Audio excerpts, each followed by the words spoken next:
Good afternoon, valued clients and investors. My name is Hung, the Senior Institutional Sales Director at HSC, and I will be the moderator for today's call. Welcome to our fiscal and monetary policies, the rate to 10% GDP growth of Vietnam. We are here today to discuss a major goal of Vietnam economies. How can Vietnam achieve a 10% GDP growth rate? To support this high growth rate, the government has introduced several important policies.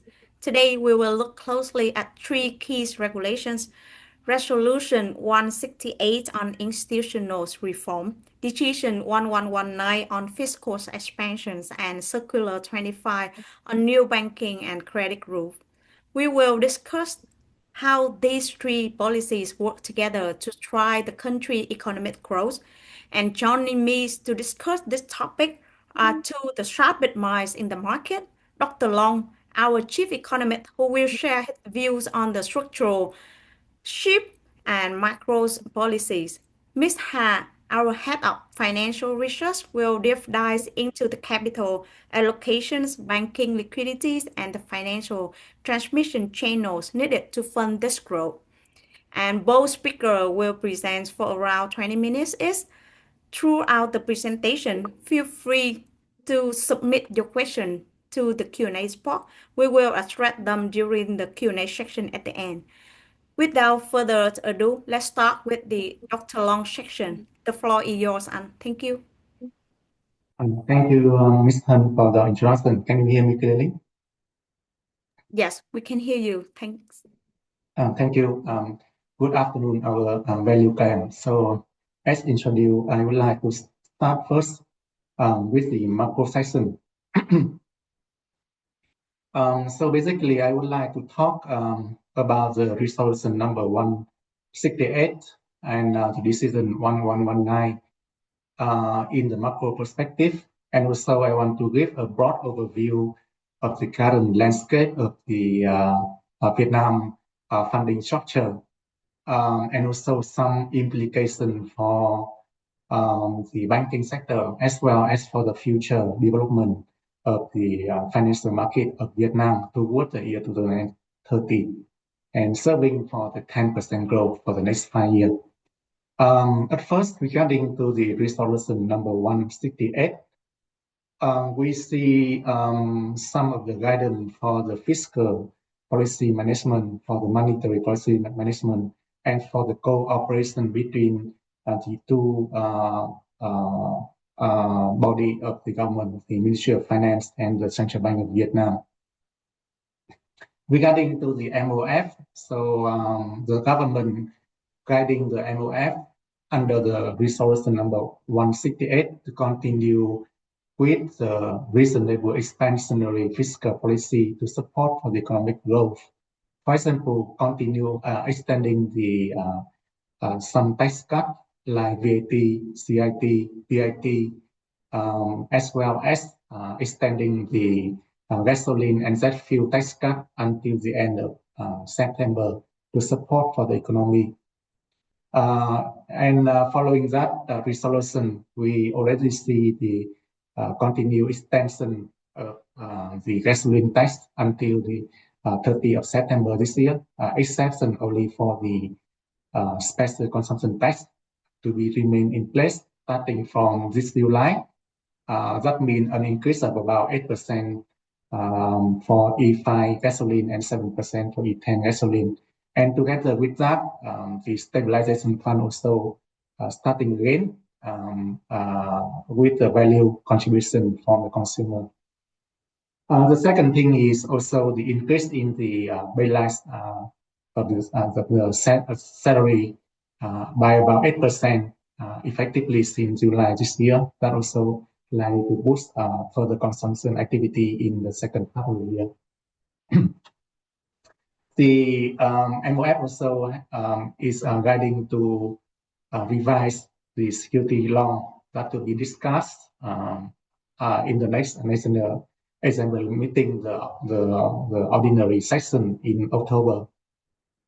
And also MOF to submit the action plan for implementing the resolution number 10 on the FDI sector by the end of June 2026. Regarding to the Central Bank of Vietnam, so the government guiding the Central Bank to continue stabilize interest rate environment, providing enough liquidity for the market, maintaining the financial stability and the monetary and FX market stability to support for controlling inflation as well as for the double-digit growth target of the government. Regarding to the cooperation between the two policy, so the key thing is regarding to the central bank money to be placed at the commercial bank. So according to the recent development, I think that the banking sector to talk more detail. We already know that the circular 25 increasing the ratio of the short-term fund, allowing for the medium and long-term lending from 30% to 40%. And in addition to that, in calculation of the loan-to-deposit ratio, so the state treasury now only excluded 80% of the outstanding balance for the term deposits instead of 100% as before. So that means we see the bank have a kind of more room for the LDR ratio in providing the lending for the economy. Regarding to the growth scenario for the second half of the year, so the government guiding for nearly 12% growth in the second half from the first result in the first half of the year is 8.2% growth. In other, for the full year result, 10%. Regarding to the key driver for the growth, so the government also guiding for 34 province and city with a higher growth compared to the first half of the year, especially for Ho Chi Minh City and Hanoi, together accounting for about 35% of the total national domestic product. The second key regulation recently implemented is the decision number 1119. So according to the decision 1119, we see some of the key area that the government guiding for significant change compared to the last 5-year term. The first thing is they're trying to cutting the current expenditure spending from 62% to just 51% in the next 5 years. And at the same time, they're trying to accelerating the investment spending from 28% to 40%. Meanwhile, they continue to keep the prudential ratio for public debt ceiling, government debt ceiling, and external debt ceiling at 60% and 50% respectively. And in addition to that, decision 1119 also trying to guiding for the SOE sector to have 50 large enterprise included in the top 500 in Southeast Asia region and 1 to 3 included in the top 500 in the world.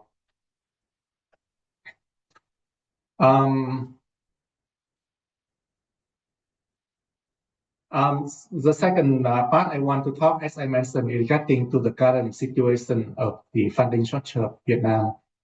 In the first half of the year, the total capital mobilizing from the economy was estimated at 1.9 million billion Vietnam dong, including 114 trillion raising from the equity market, accounting for the 6%. Meanwhile, the private corporate bond issuance at 8% and public bond at 1%, and the rest and the government bond issuance at 10%, and the rest 75% is coming from the new lending from the banking sector, showing that the funding structure of Vietnam market is still very heavily reliant on the banking sector. The total amount raised for the investment disbursed in the investment in the first half of the year were 1.8 million billion Vietnam dong, including 28% coming from the state sector, 54% coming from the private sector, and 18% coming from the FDI sector.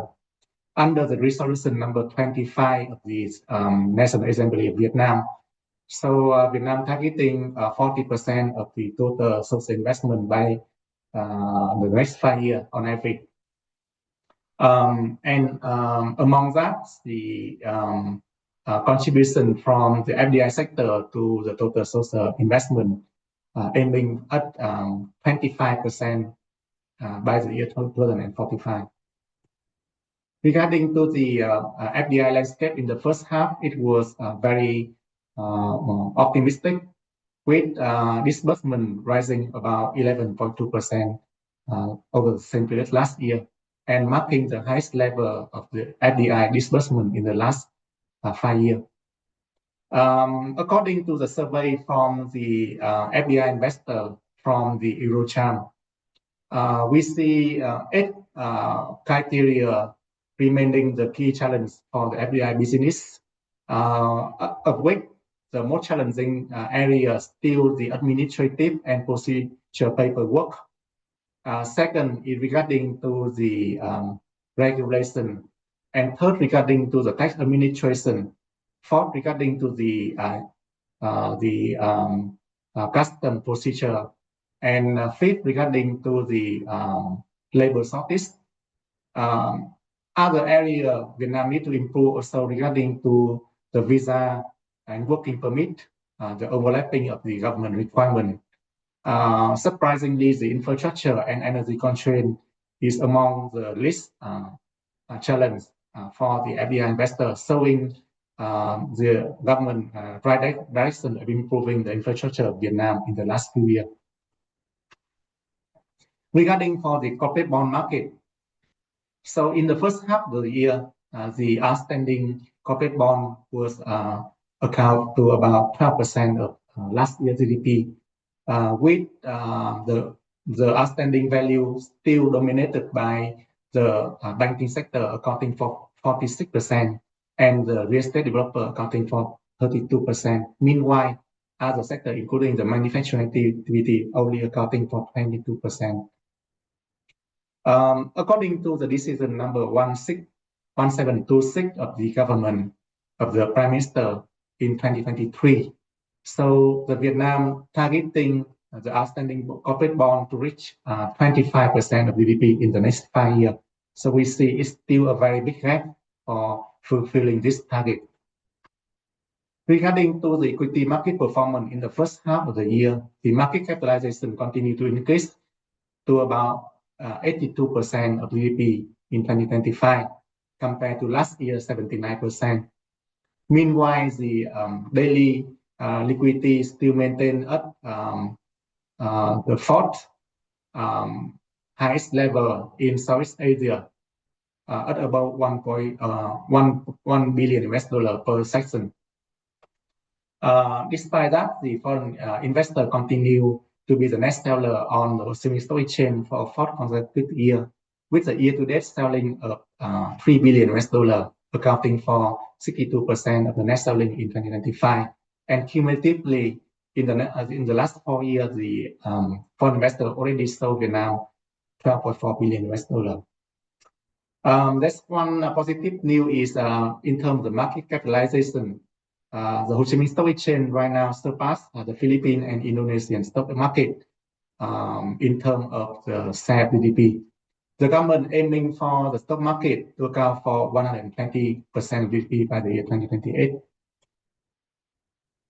Regarding to the equity market outlook toward the year 2030, so one of the important thing is regarding to the MSCI upgrade. We already know the procedure with the FTSE upgrade. Passive inflow are estimated by us to have by more than 1 billion US dollar in 4 phases in September, March, June, and September next year, respectively. Meanwhile, the resolution number 10 on FDI the government set a target for Vietnam to be upgraded by MSCI before 2030. We see there's a lot of challenging for the Vietnam stock market to be included in the MSCI emerging market, as we highlight in some of the key criteria in the table on the slide. But basically, we see some of the positive movement, especially regarding to the introduction of the global broker trading model that allowing for the foreign investor to access the market without opening a domestic trading account, and also the establishment of the CCP mechanism to be commenced in the first quarter of 2027, and the continued progress with the implementation of the English language disclosure requirement. At the same time, the government trying to easing the restriction across a number of sectors for the FOL for the foreign investor, and the MSCI will continue to monitor this implementation in going forward. Regarding to the foreign exchange market, the market remained very stable in the first half of the year, with Vietnam đồng only declined 0.1% in the first half, and making it the second most stable currency among Vietnam key trading partner. That is very encouraging in the situation in our neighbor market. The depreciation pressure for some currency like in Philippines, Indonesia, in Europe, in Japan, and making those central banks have to raise the policy rate in the first half of the year. But Vietnam continue to maintain the policy rate stable in order to support for the economic growth. Despite that, the trend of Vietnam đồng depreciation continue with a cumulative 14.3% since 2022, and making it one of the three weakest performing currency among the peer group, only better than Korea won and Japan yen. The Central Bank of Vietnam also released the first quarter balance of payment, which deteriorating compared to the fourth quarter of last year, with the overall balance deficit 1 billion percent of the surplus of 2.4 billion. However, a notable bright spot was the sharp decline in the net error omission.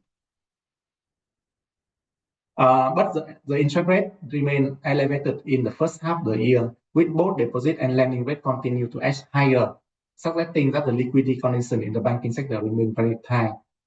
At the same time, the government bond yield also trending higher, but remain lower than 4.5% across maturity in both the primary and the secondary market. In the primary market, the average government bond issuance rose to 4.1%, up about 0.3 percentage point from the 2025 average. And at the same time, the corporate bond yield issuance for bank and real estate developer reached the highest level in a decade.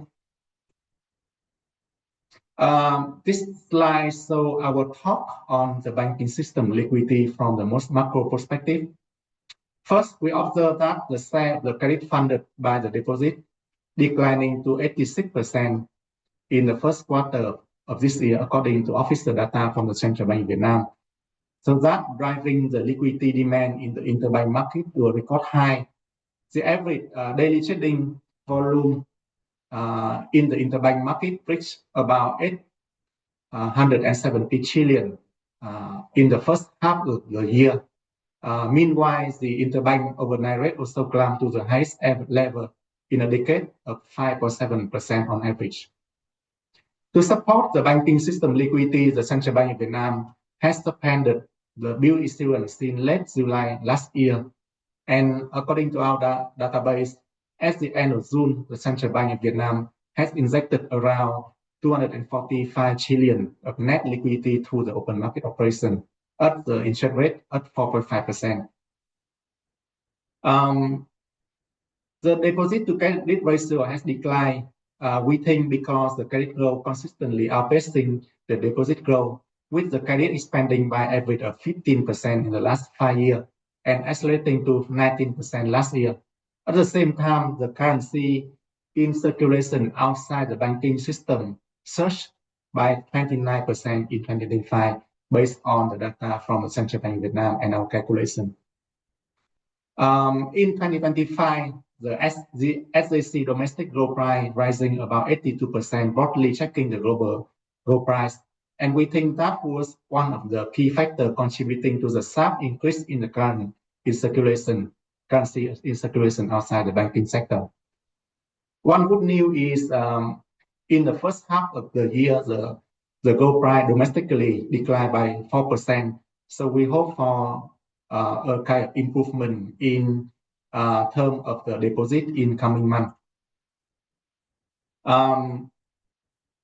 Regarding to the credit demand for the large scale project for the private sector, but funding for the public and national mega project through 2033. So for 2026, the Central Bank of Vietnam has set a credit-wide system growth of 15% with flexibility in adjustment, whether upward or downward based on the actual economic situation. Excluding the loan for 18 last project as we highlight here. So that would from the credit quota from the 15% credit quota, so that would increase about 1.1 additional percentage point for the credit capacity in this year. And the credit financing for the 18 project estimated at about 29 billion US dollar, with around 85% to be implemented during the 2026 and 2028 period. This is the capital market development strategy toward 2030 by some key criteria. So the government bond market, the government trying to raising to 33% of GDP from 22% currently. For the corporate bond to 25% from 12% currently, and for the stock market to 122% by the year 2028, 2 years earlier than the timeline set in the decision 1726 of the government. This is the macroeconomic and financial service indicator. We see public debt and government debt to GDP as well as external debt to GDP still much lower than the cap level for the next 5 years.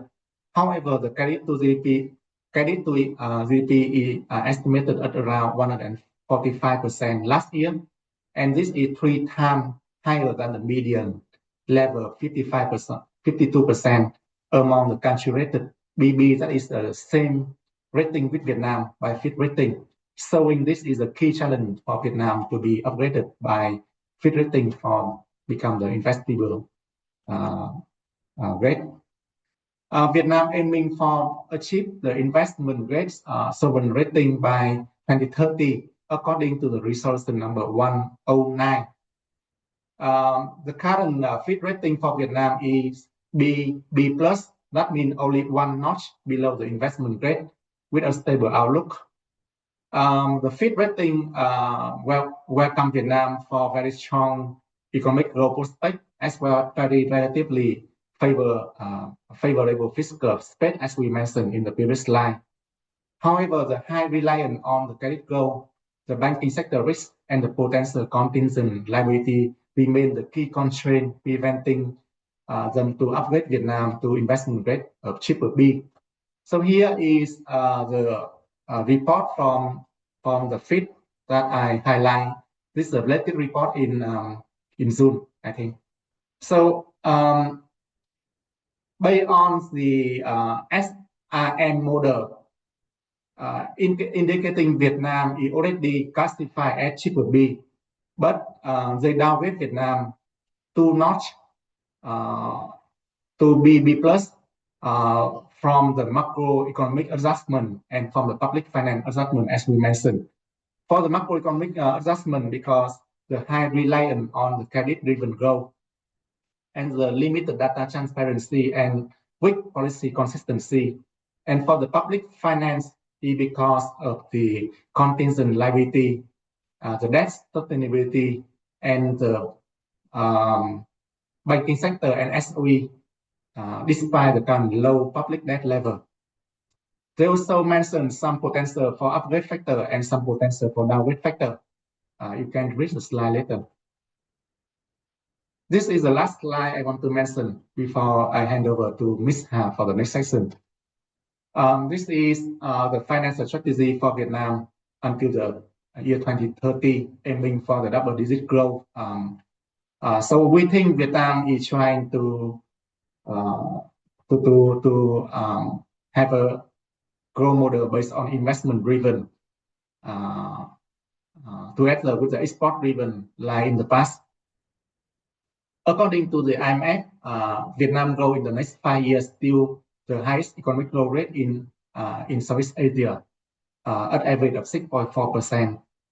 But it's still much lower than the National Assembly target of 10%.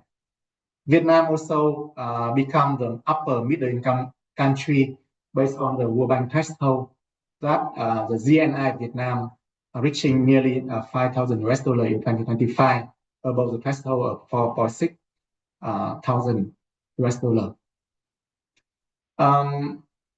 So when we're looking at the ambition of Vietnam to grow from this 5,000 US dollar per capita last year, according to the data from GSO, we see that no countries in history has sustained the average annual growth rate of 10% for the next consecutive 15 years, starting from the 5,000 level. The highest growth suggested in the past were coming from Singapore at 8.3%, followed by South Korea at 7.7%, and Taiwan and China at 6.7%. However, we see a kind of similarity between Vietnam and China the last 15 years ago in terms of the social investment to GDP. So the China social investment to GDP declined from 47% to 40% during the last 15 years period, 2010 and 2024. This is quite comparable with Vietnam current income level. So meaning Vietnam have a room to follow the China model for growth. Especially the National Assembly, they set the target for Vietnam I-core to decline to an average of 4.5% to 4.8% in the next 5 years. Based on our estimate, the I-core Vietnam last year stood at 4.3%. So that means it is below the target of the government. However, for the last 5 years, it's still above at 6.7%. So the key thing is we need the social investment to rise. The aiming for 40% is on the right track, but we also to monitor the effectiveness of the investment. With that, I would like to conclude my slide on the update on Vietnam regulation and the funding status. Thank you. Yeah, thank you, Dr. Long, for your comprehensive presentations and framing the structural reality of this growth target so clearly. So in short, despite external challenges and domestic issues like high liquidities and elevated interest rates, Vietnam is still in the good shape to achieve the strong GDP growth in the coming years versus regional peers. And this is supported by more room of the fiscal policy expansions and also with the strategic focus on the infrastructure projects. So client and investors, if you have any questions, specifically for the Dr. Long macro outlook, please hold tight and drop them in the chat box. We will address them shortly during the Q&A sections. And next, we will shift our focus to the executions and capital. I am delighted to hand over the floor to Ms. Ha, our head of research. She will diving into the latest regulatory updates and exploring exactly how the countries and banking system to plan to fund these new eras of Vietnamese economic growth. Over to you, Chị Hà. Thank you. Thank you, Han. Can you please grant me? Okay, I can share the slide.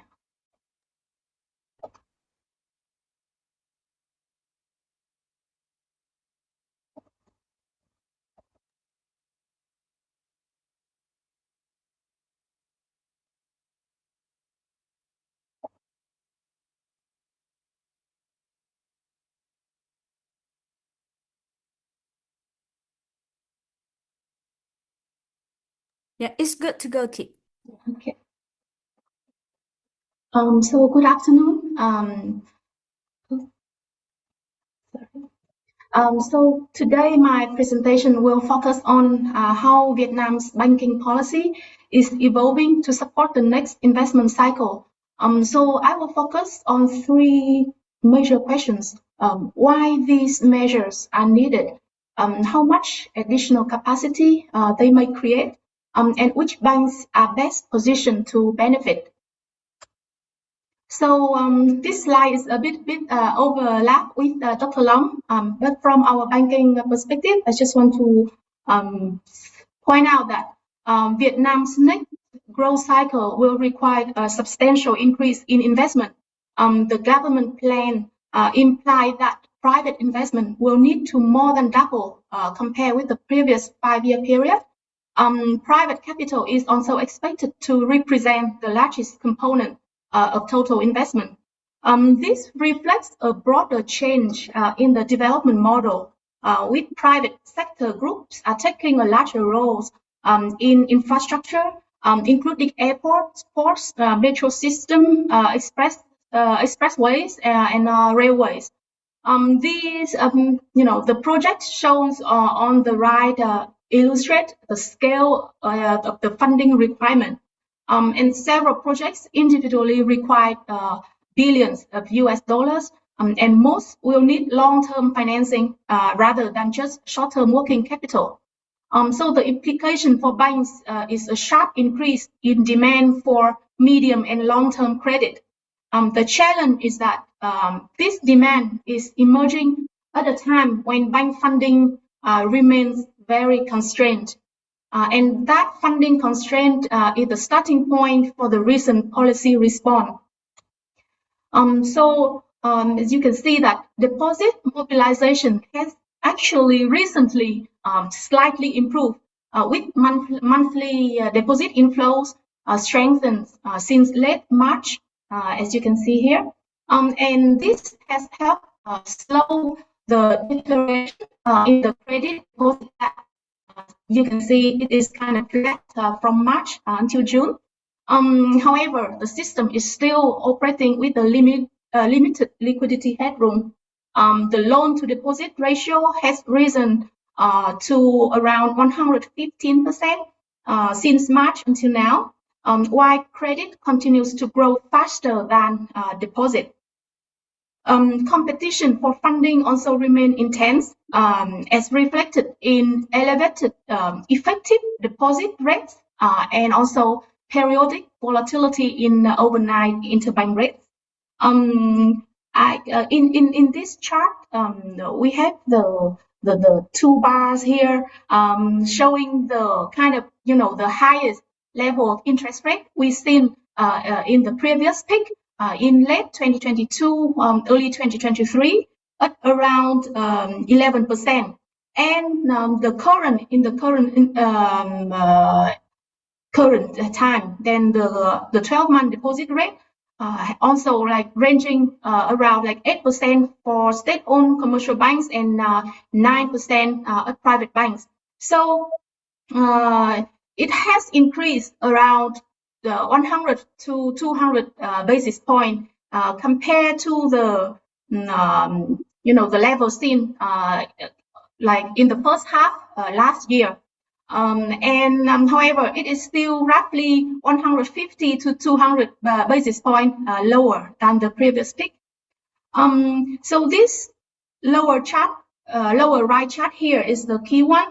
The cumulative gap between credit creation and deposit mobilization remains substantial.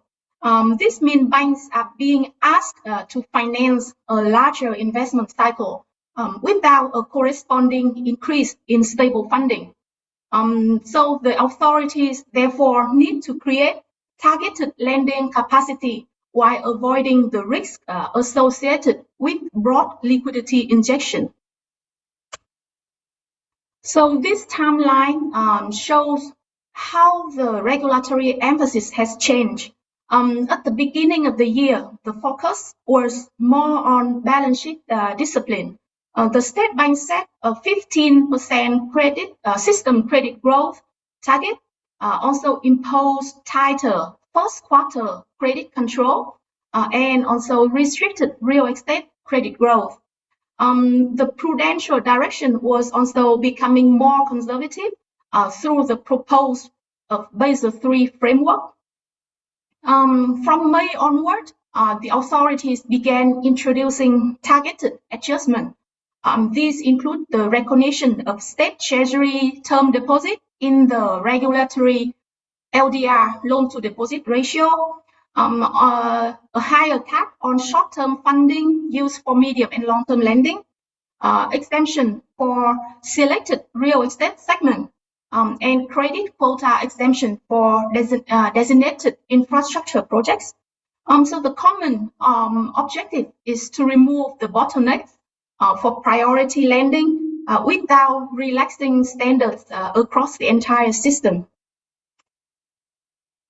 So here I just want to highlight the key easing policy in place.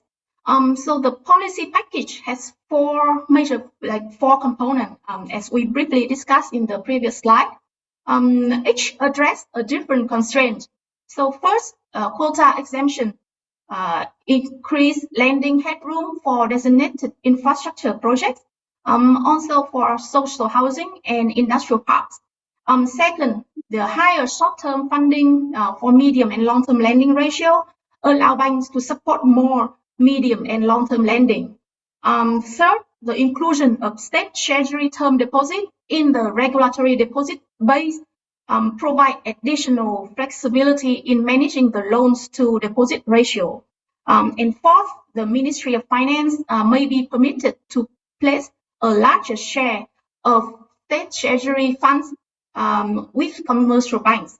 So these measures address credit capacity, maturity constraints, regulatory liquidity, and the actual funding supply.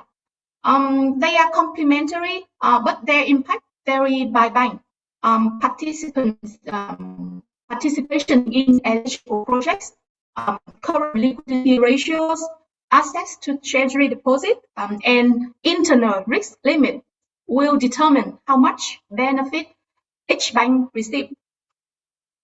The near-term easing measures should not be interpreted as reversal of the long-term prudential agenda.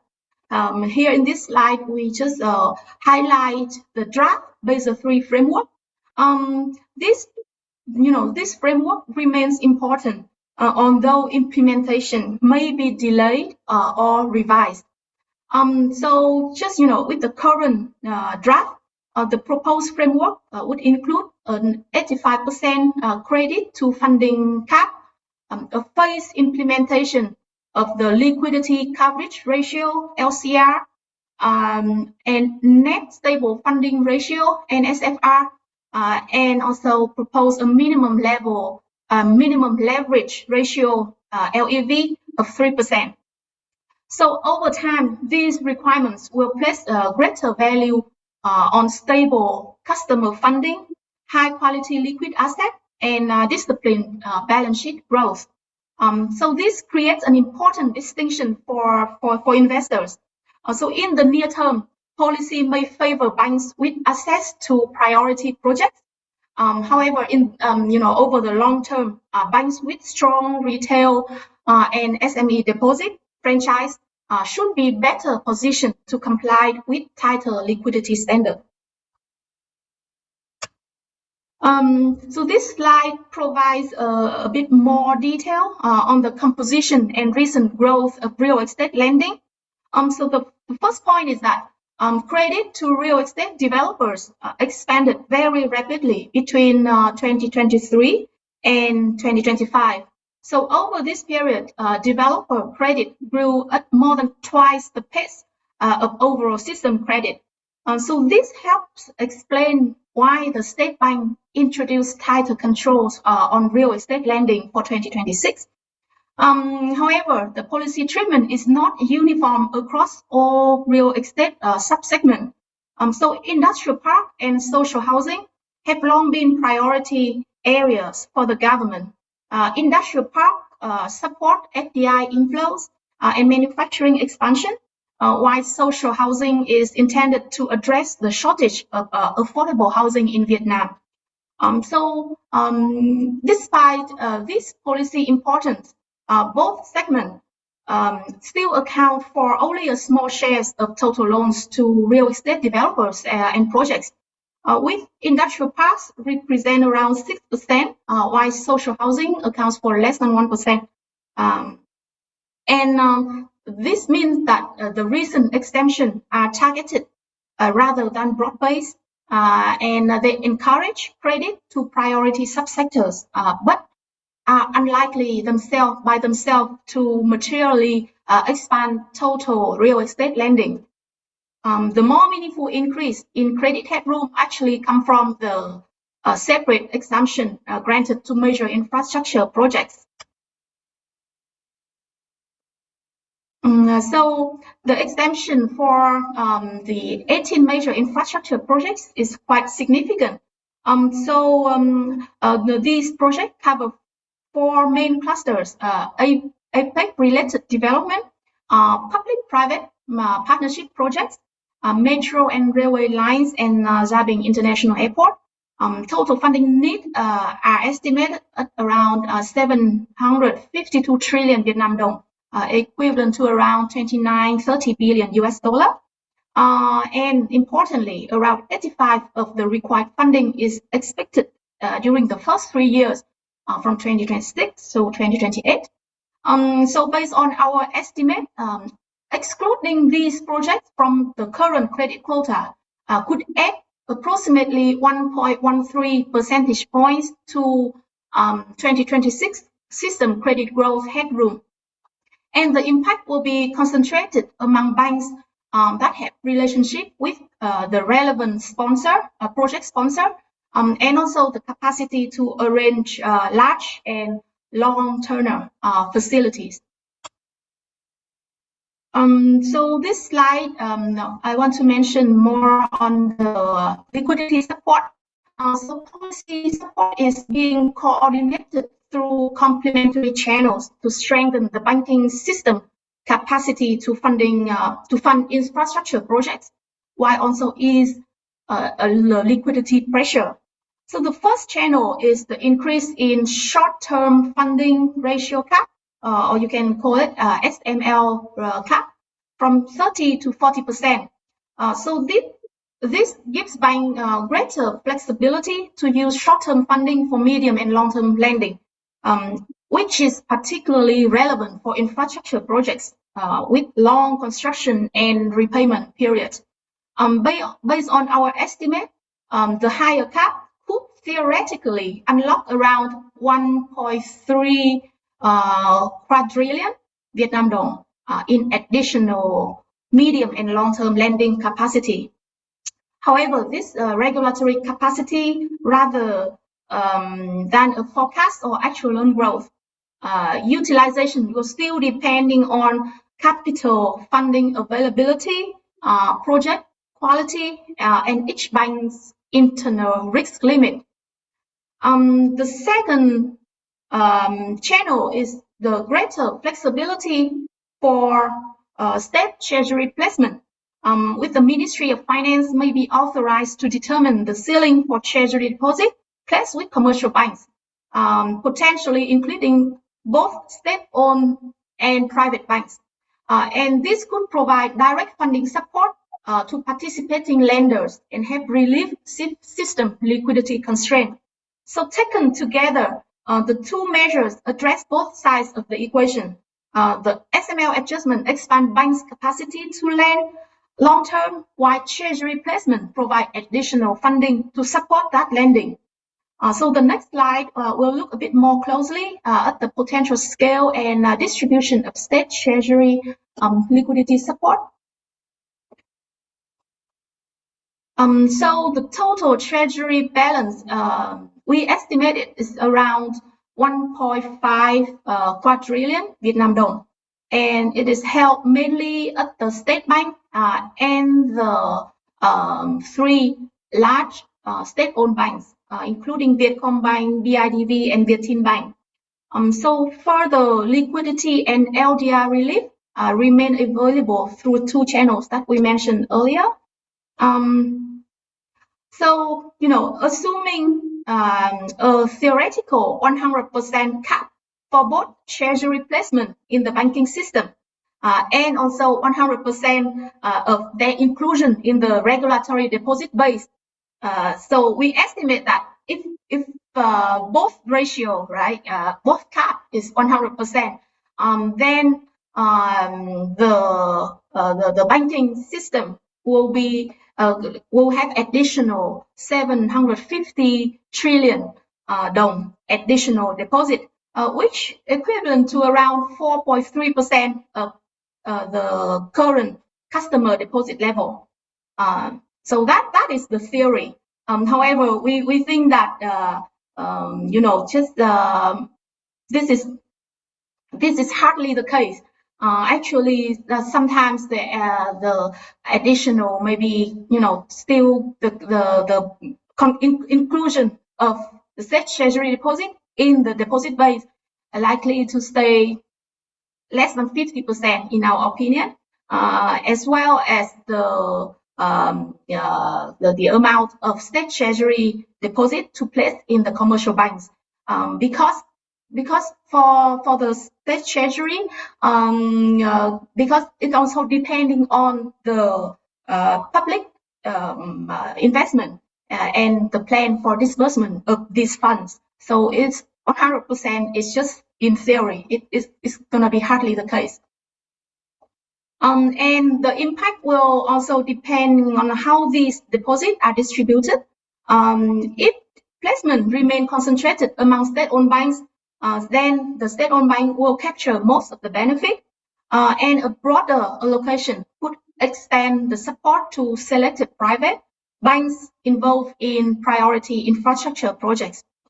And also, we also want to point out that the state banks has also recently indicated that refinancing could be considered for key national projects, although treasury placement appear to be the more straightforward liquidity support mechanism.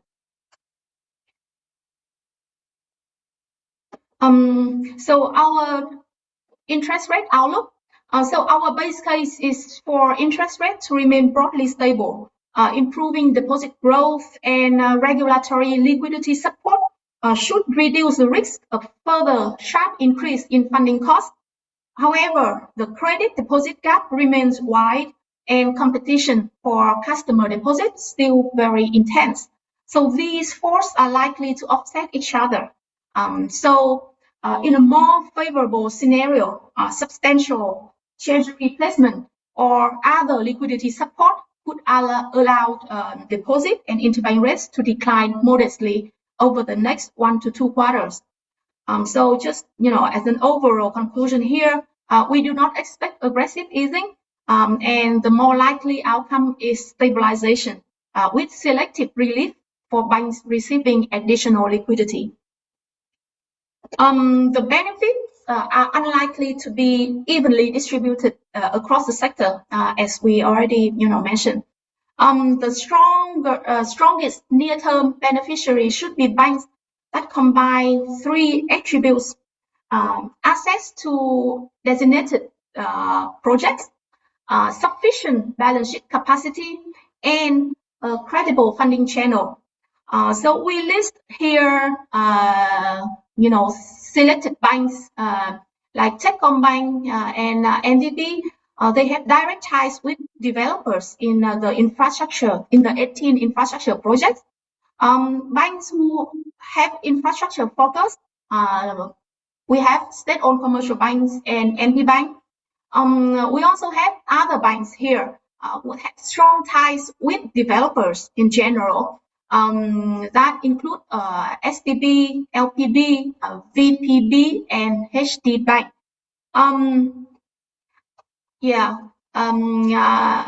However,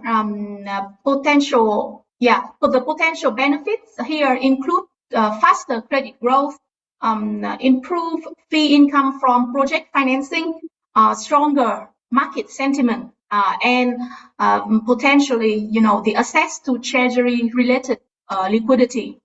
However, we want to highlight that the principal risk is underwriting quality. Long duration infrastructure projects may face delays, cost overruns, legal complications, or uncertain cash flow timing. So this, overall policies improves the ability to lend, but investment performance will still depending on how selectively that capacity is used by each bank. So I have this last slide here is about the coverage comparables. So the sector right now trading at 1.43 times of 2026 price to book and 9.3 times earnings with an average return on equity of around 17% and EPS growth almost 14%. Yeah, we don't have our topics here in this slide because, as I mentioned before, our preferred framework is, for us to look at the assets, to assess each banks on different dimensions, their policy assets, their funding strengths, and the valuation. I would leave, I would end my part here and leave the room and time for Q&A. Thank you, chị Hà, for very highly informative presentations on the banking sectors and underlying the credit dynamics. Your insights on the latest monetary selected easing policy clearly show how the system is shifting to support the Vietnam new investment cycles. So now we open the floor for the Q&A sections, and we want to make this interactive as possible. So you have two ways to participate in the Q&A section. Please use the raise hand features, and we will unmute you so you can direct your question to Dr. Long and Miss Hà yourself, or you can type your question directly into the chat. So I will read them out to our speaker one by one. So let's address our first questions. This is for Dr. Long. The clients want to ask your outlook on Vietnam POP for 2026, given the widened trade surplus year to date. Yes. Thank you. Regarding to the balance of payment, so we know the first quarter result is a deficit of about $1 billion. According to the latest data from the government until the end of June, so they mentioned the foreign exchange reserve of Vietnam at around $87 billion. So that means about $4 billion higher than the last year number. So that means probably there's about a new 3 billion of the FX reserve accumulation in the second quarter of the year, meaning that the balance of payment likely to turn to surplus again in the second quarter of the year, according to their forecast.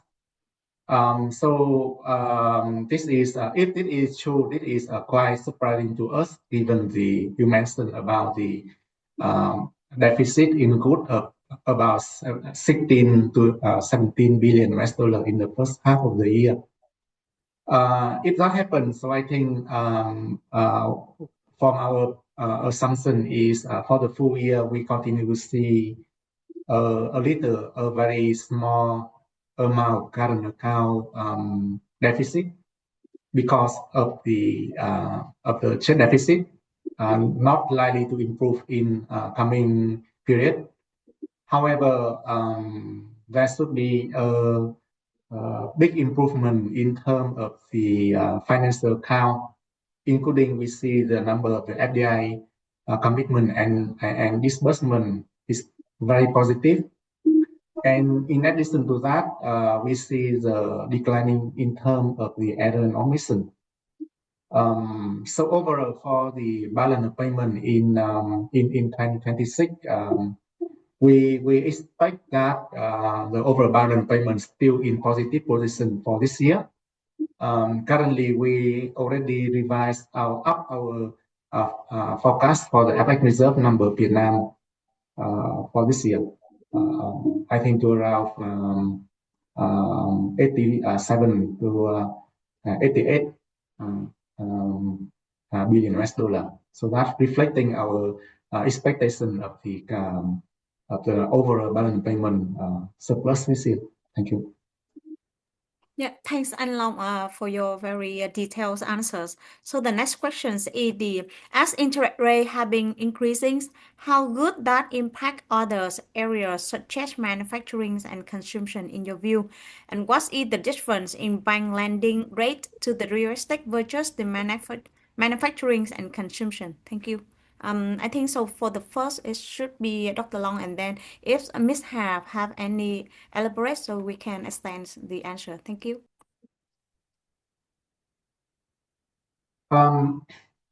We only have the I think we only have the statistic from the Central Bank of Vietnam until the end of March. Unfortunately, I haven't accumulated the data here, aggregating the data here, so I haven't seen. I don't have the exact number for the impact, but based on the same trends in last year, we see we continue. I think probably the impact is still like we see a very limited credit expansion to the manufacturing and consumption activities in the first half of the year.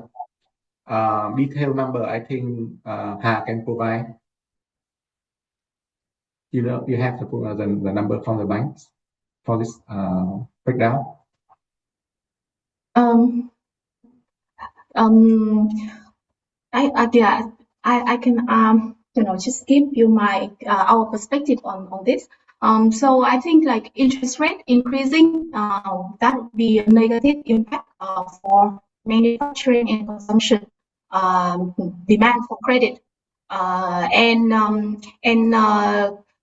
if we can show our slide before, actually, if you look at like the credit driver in 2023 to 2025, when we have the low interest rate environment, the growth driver was mainly real estate developer. And actually, if we exclude that, the average credit growth for other sector, per our estimate, is just around like 10-11% growth per year. For year to date, when we see such a rise, such a surge in interest rate environment, still we saw like the strongest demand coming from real estate. And I just think that the good thing about a good thing about the cap on real estate lending is that it helps to give the credit room for other sector, and so it gives the room for manufacturing and consumption. But at high rate environment, then basically the demand from those sectors are also not strong. And the difference in bank lending rate to real estate.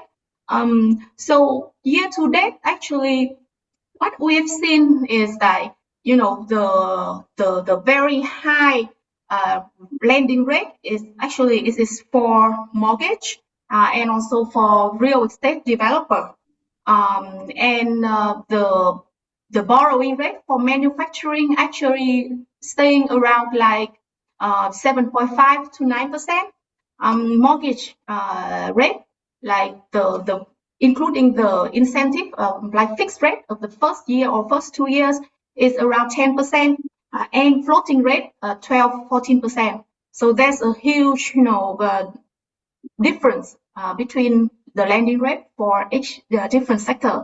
But again, higher rate is still dampen the credit demand for manufacturing and consumption in general.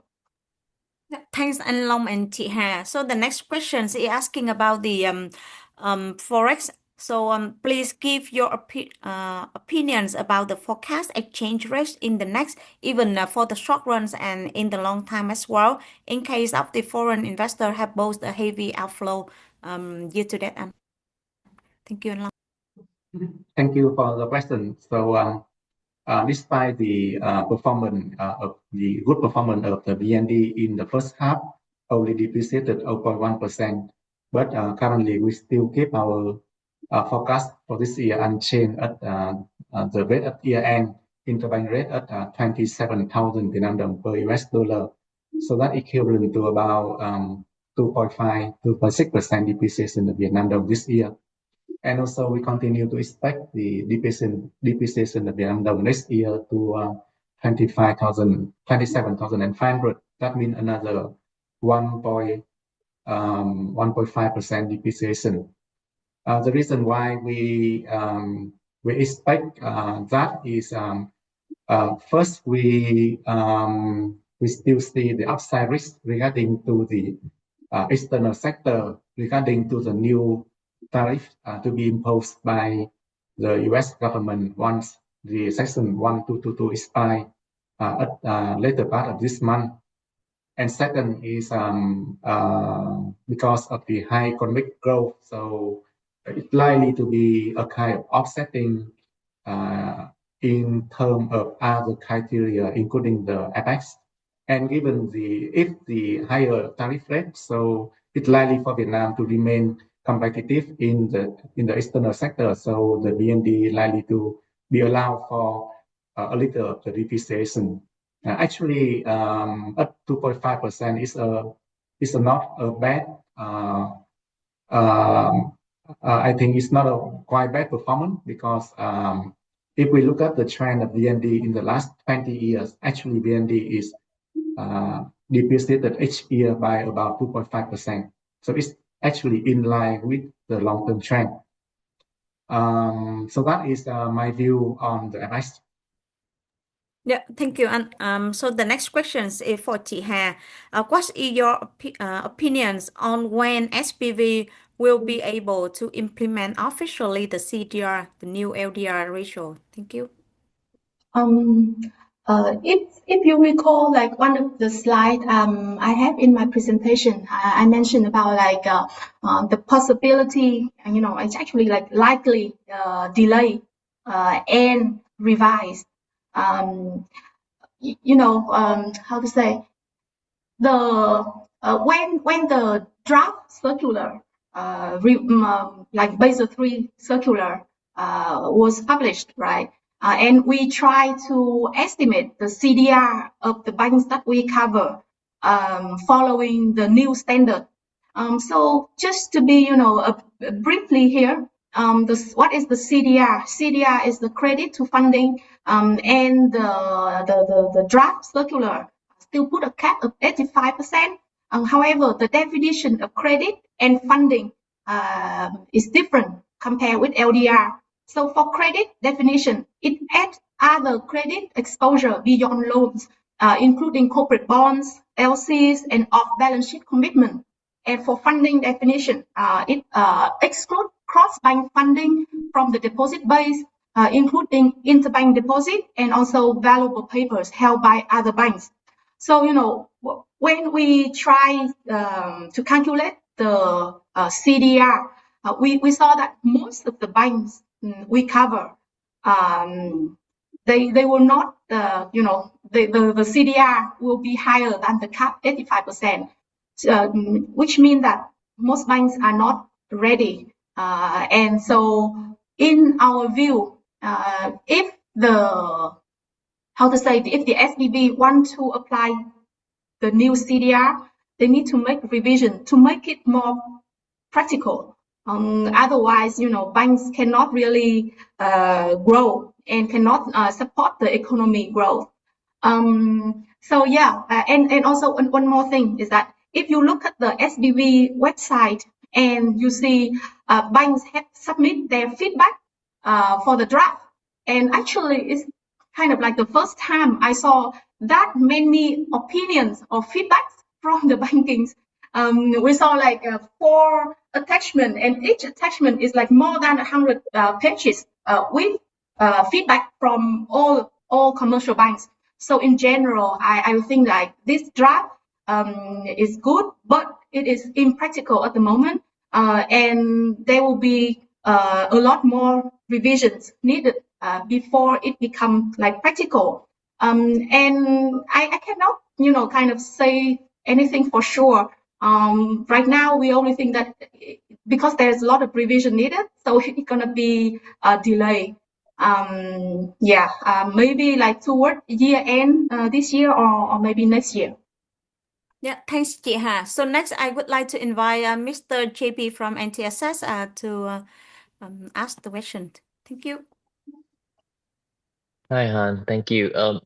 Dr. Long, Ms. Ha, thanks for the opportunity. I just have one quick question. So, liquidity has been tight for a while, since the fourth quarter last year's, and everyone keeps saying that it's going to get better in the first half this year's, right? Well, I mean, turn out it's not that better. And now things are tight, and people keep saying that, the interest rate will go down, liquidity will improve. But I just don't see any catalyst that would be positive to increase the breathing room for the policymaker to allow them to bring down the interest rate level, unless the government is willing to slow down or sacrifice some of the growth and push less into the public investment, or push less into the less of the lending into this large conglomerate groups. I just don't see how this is possible. Am I missing something? Just want to hear your thought. Thank you. So for these questions, anh Long or chị Hà will have us to answer. Thank you. It's a tough question. You're addressing that why the interest rate is not going down despite the government effort and their promise to come and stabilize the market. I think that is a quite a very structured question, and probably I think you already pointing out to all the reasons. For me, if we look at the positive side for improving in terms of the liquidity and the interest rate level is, as I mentioned in my slide. So I hope for a kind of slowing down in terms of the currency circulation outside the banking sector. As I mentioned last year, the currency outside the system rising about 29%. So 29% is even higher than the credit growth, and much higher than for the deposit growth at around 10%. So that is one thing I have a kind of confidence in that, and also the data from Ms. House also showing that momentum.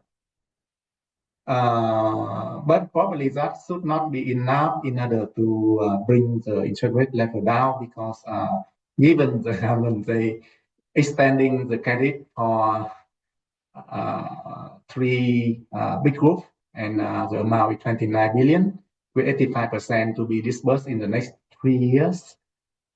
So that means we need to have another kind of capital. The bank we see from the outstanding and the issue number in the corporate bond market, the bank is still very dominant, as I mentioned in my slide. And also the interest rate for that is still very high, at about 8% for the bank. Even for the bank have to mobilize the fund in the corporate bond market at about 8%. So that is showing that for the bond market is not quite a very short-term solution at the moment for coming down the interest rate level. So last thing is regarding to the equity market. So equity raising for the banks or for other corporations is still quite limited compared to the credit providing by the banking sector. So what I hope is after the officer inclusions, there likely might be a spillover effect, and there might be a good highlight for the IPO and so on. So we can see more fund can be mobilized from other sources rather than the banking, and it likely to have for the general interest rate level as well. And the last thing is we see a 90% of confidence level from my point of view is inflation is declining from the peak in the second quarter. And if inflation is still below 4.5% on average this year, so that also likely to have for the real interest rate level to become more sizable for people, and it also might have for stabilizing the interest rate level. I think that's some of my comment. If Ms. Ha have more from the side, you can add to my view. Thank you. Thanks, JB, for your questions. I think we have discussed this, before. It is, I think, like, for the banking system liquidity to improve, as I mentioned in the slides, we think like only if there's like the injection is large enough, then it will have a bit like more impact to the funding source, and so helping stabilize the deposit rate, and then gradually can improve and lower the deposit rate. Some other things that we kind of notice is also the active of financial institutions, including banks and security companies, to borrow offshore. So bringing additional funding outside of Vietnam into the system, I think that's also one of the things that help improve liquidity. And also, we saw like recently the government also have kind of plan to borrowing offshore. So that would be have to improve the funding base for the economic growth, and a bit somewhat like less burden on the deposit, which is very hard to improve, and it takes much more time. So yeah, I think I just want to add some observation. But again, as we mentioned, we only expect interest rate to stabilize at this level, and it's gonna take quite a while and more effort from and resources to bring the interest rate level down mildly. Yeah, thanks, chị Hà and Long. So Sorry, can I ask a follow-up Yeah, sure. question? Sure. So if the expectation is that the interest rate will stay here, stabilize around here for at least for the second half of this year, have you seen any early sign of stress in terms of the asset quality in the banking sectors? Because if your short-term rate is 8-9%, it's just a matter of time before you see NPL. Yes, I think I could agree with you on that. And actually, from our conversation with banks in the first half, they already mentioned like there's some signs of asset quality worsening, with retail customers are more vulnerable. And I think it's maybe more so for mortgage for borrowers. So yeah, we seen signs of worsening. And if the interest rate stay at this level for 12 months, 18 months ahead, then yes, we can expect a higher NPLs formation. Thank you. Yeah. Yeah, thanks chị Hà and JP for asking us. We still have the following of questions for this matter. That isn't there the dangers that leading companies in the stock market become the oligarch rather than the open widely for the others companies. So anh Long or chị Hà can help us to answer these questions.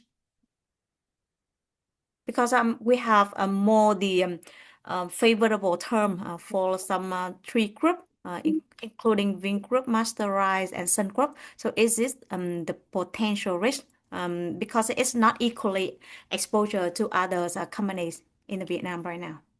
Thank you. I think in my slide I have mentioned in the MSCI assessment for Vietnam. So that is addressing the one of the point. The view is regarding to the floating and regarding to the price discoveries. Especially, we know that some incident regarding to what you mentioned about that. So the answer is maybe if we have this situation continue, that's one of the discussing point that MSCI they will challenging our regulator in order to improve to not happen like some other case in for example like in Indonesia recently. Yeah, thanks. And so next I would like to invite Ms. Trang Lê to ask our panelists.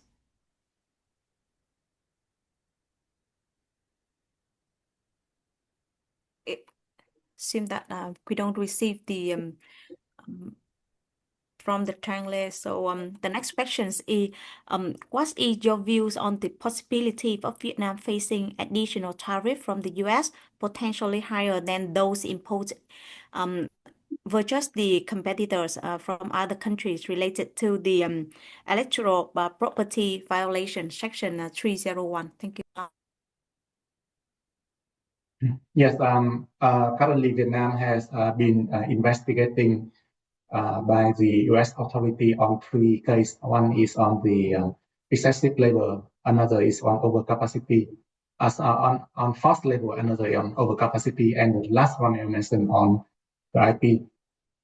So regarding to the next movement is most likely we have to face the 12.5% tariff on the forced labor issue after July. We have not know yet the effective date for that.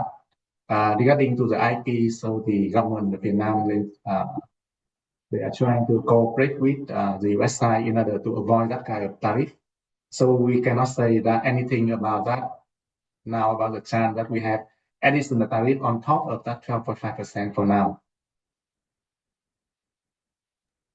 Yeah, thank you. And so the next question is to achieve 10% GDP growth, we need a lot of credit and public spending.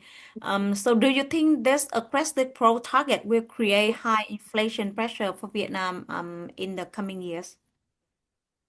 Thank you. So for the inflation in Vietnam, we see the impact from the cost put inflation is contributing most to the inflation case precedent in the past Vietnam. For example, with during the COVID-19, we had quite high inflation because of the swine flu fever and pushing the cost for the food and foodstuff basket that account for more than 30% of Vietnam total CPI basket.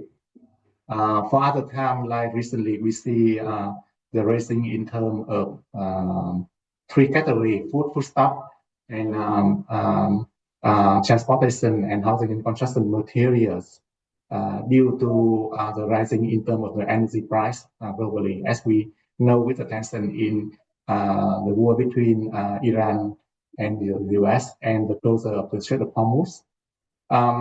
So regarding to the question, so what I worry most is regarding to the third category is the housing and construction material from from the high credit flow for the especially focusing on the infrastructure project, so that likely to make this category to be very sticky in the next 5 years. But with the a kind of the balancing policy from the government, like we already see the government of Vietnam very effectively in contain the inflation during the last uh, 3 months because of the cut in terms of the tax for the gasoline price. Without that, we think inflation in Vietnam to be additional 1 percentage point higher than this current level. So overall, I think inflation is still not the biggest concern from the monetary policy side, but the biggest concern is still the liquidity issue in the banking sector. Yeah, thanks, Anh Long. I think we move to the last questions for chị Hà. With the latest monetary easing to support the new investment cycles, how will this affect the bank NIM and how the margin for the lending to those infrastructure projects versus other sectors, as per your observation? Thank you, chị. I think overall, I would say like there would be like a downward pressure on NIM with this theme. Actually, even before before all of these recent change in policy, when we look at the banks in 2026, and we kind of expect a flat NIM for most banks, but banks who have high growth potential, likely they will have to face higher funding pressure, and so higher funding cost and impacting the NIM. And because they have high credit quota, so in order to use up all of that quota, they will have to really make a large effort to lend, and that also bring down the yields. So with your questions about like lending to infrastructure, I think like for the state projects, so the component that the banks lend to contractor, doing the state projects, I think for those projects, it will have a quite low yields, perhaps like 7%, even though it is for medium and long-term lending. And that would be majorly kind of impacting the state-owned commercial banks. And regarding like private infrastructure projects, for those funding needs, as we mentioned earlier, we think that banks who have tight connection with the developer will likely, be more involved in lending to those projects. And I think for the private sector, they will for the private banks, they will need to keep a minimum level of NIM. It very much depending on their funding cost. So why this is not so much like pressure coming from the government, but in order to help to support with the project sponsor, I think the NIM in general will also be compressed somewhat. Yeah, so overall infrastructure, whether it is like public project, a state project or private projects, I think it will impacting negatively to the NIM of banks. Thanks, Kira, for your answers. And dear investors and clients, after 1.5 hours of rich discussion, we have come to an end of our sections. We trust that today's insights that give you a much clearer pictures of Vietnam macro trajectory and how the fiscal and monetary mechanism are designed to achieve 10% GDP growth target, not only for this year, but also setting the sustainable foundations in the coming next 5 years macro cycles. And on behalf of HSC, we highly appreciate your time and your continued partnership. Thanks for joining our call today. We look forward to seeing you on very soon in our upcoming discussions and events. Thanks and Long and chị Hà for your very comprehensive discussions and sharing your views with the latest updates from Vietnam pictures. Have a wonderful afternoon ahead, everyone. Thanks a lot for your time. Thank you. Bye. Thank you all. Goodbye. Thank you and bye bye.